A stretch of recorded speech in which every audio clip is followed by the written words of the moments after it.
Sir আমি তো দোকান নিয়ে এই জায়গায় বই, আমারও তো কেউ কোনোদিন দোকান উড়াইতে কয় নাই, কেউ কোনোদিন বলে না।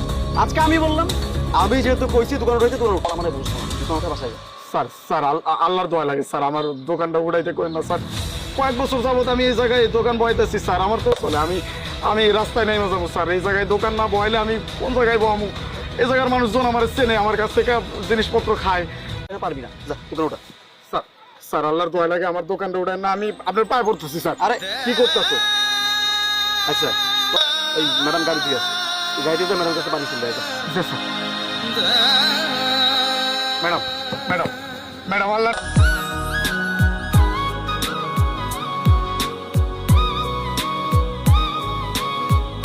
বন্ধু, আমি পোশাক আশাক, দামি সরকারি গাড়ি, তোমার লগে পুলিশ, বাহ আমি অনেক খুশি হয়েছি। স্যার সরি স্যার, আসলে আমি কে যে আপনি স্যারের সাথে কেন এরকম খারাপ আচরণ করতে বললেন, মানে এরকম প্র্যাঙ্ক করতে বললেন? হ্যাঁ বলছি, এই ভাইয়া যাকে আপনি দেখছেন এটা সেটা খেতাম, তার প্রতিদিন যাওয়া আসা করাতে তার সাথে আমার একটা ভাই বোনের সম্পর্ক হয়ে যায়। যেমনটা কারণ প্রতিদিনই তার দোকানে গিয়ে আমি বললাম কিছু না কিছু খেতাম। হঠাৎ করে আমি তার দোকানে বেশ কিছুদিন যাবত যাই না, কিন্তু ওটা খেত, সেই মানুষটা হঠাৎ করে কোথায় গায়েব হয়ে গেল। কিরে বোন, কি হয়েছে তোমার? 4-5 দিন হয়েছে তোমার কোনো খোঁজ খবর নাই। আমি তোমার কোচিং এ গেছি, তো তোমার কি হয়েছে বোন? কোনো সমস্যা? ভাইয়া আসলে হয়েছে কি, আমার মনের অবস্থা খুব একটা ভালো না, হঠাৎ করে না একটু আর্থিক অবস্থা খারাপ হয়ে গেছে। আপনি তো খুব ভালো করে জানেন যে আমার পরিবার, আমার মা ছাড়া কেউ না, আমার না ওই হোস্টেলের ভাড়া, তারপর সামনে পরীক্ষা, এই পরীক্ষার ফি, বইপত্র কেনা, সবকিছু নিয়ে না মানে যখন এরা মনে হয় যে আমি তো পরীক্ষা দিতে পারবো না, আর পরীক্ষা দিতে না পারলে তো আমার স্বপ্নটা পূরণ হইবে না। আমার তো অনেক স্বপ্ন যে আমি অনেক বড় একজন পূরণ করতে পারবো, এর জন্য আমি রুম থেকেও বের হই না। আর আপনার দোকানে সেই যে আচার, তারপর ওই যে পেয়ারা, এগুলো আমারে ভাই ডাকছো, আমি না তোমারে বোন ডাকছি? তুমি তো আমার বোন, তুমি আমারে কইলে এইটুকু ব্যাপার আমি ঠিক করে দিতাম না? খারাপ, আমি 2 বছর ধরে এই টিয়াগুলো জমাইছি, এটি তুমি লয়ে যাও, তোমার ওই পড়াশোনার কামে লাগবো, আর যা লাগে তুমি রুমমেট আছে হেরে যে প্রায় ওই যে বাজার সদাই সব কিনে দিয়েতেন। আমি সব বুঝে গেছি, যখনই আমার কইতো আমি জানতাম।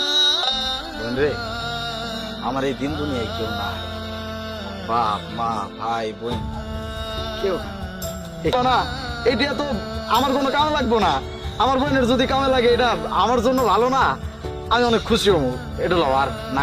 আমি আপনার ধন্যবাদ দিব না, ধন্যবাদ দিয়ে না আমি আপনার শুরু করতে পারবো না, কারণ আপনি আমার জন্য যা করলেন বিশ্বাস করেন হয়তো বা ইনশাআল্লাহ আমি আমার স্বপ্ন পূরণ করবো, আমি একজন অনেক বড় অফিসার হব। আপনার বোন আপনাকে নিরাশ করবে না। না না, পরানটা জোড়া যাবো, আমি খালি তোমার চোখ দুইটা জোড়া দেখুন যে আমার বোন অনেক বড় হয়েছে।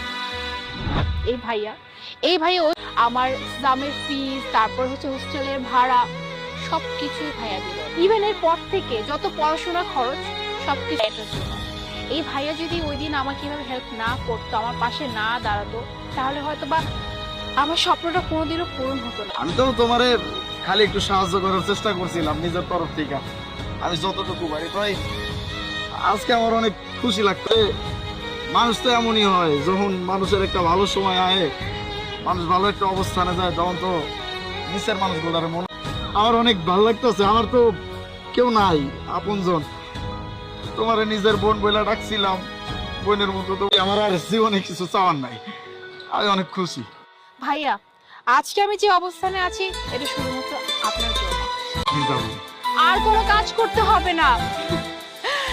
আমি আপনার জন্য একটা স্টোর নিয়েছি, এভাবে রাস্তাঘাটে ছোট ছোট দোকানদার আমার জন্য আমার এত কিছু। স্যার আপনি গাড়ি করুন, আপনার এই দোকানে কি করা লাগে সেটা আমি করতেছি।